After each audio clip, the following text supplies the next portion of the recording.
যাই হোক, ফোনের দোকানের কাকুটা আমাদের দুজনকে ধরে রেখে দিয়েছে। একে না, আসলে টাকাটা আমার কাছে, আমার হয়ে একটা পেমেন্ট করেছে অনলাইনে, আর নিজের টাকা থেকে পেমেন্ট করছে, নিজের অ্যাকাউন্ট থেকে। আর আমার ব্যাংকের অ্যাকাউন্ট থেকে আমি তুলে যে কাকুটাকে টাকাটা দিতে যাবো, তখন দেখাচ্ছে আমার ব্যাংকের অ্যাকাউন্ট ব্লক আছে।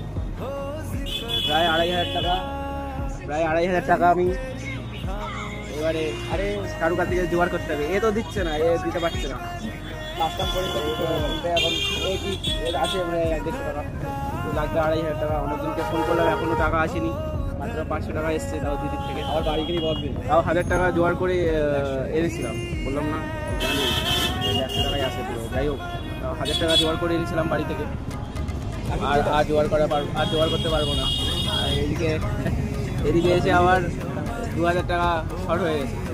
মানে একটার পর একটা সমস্যার পর সমস্যা।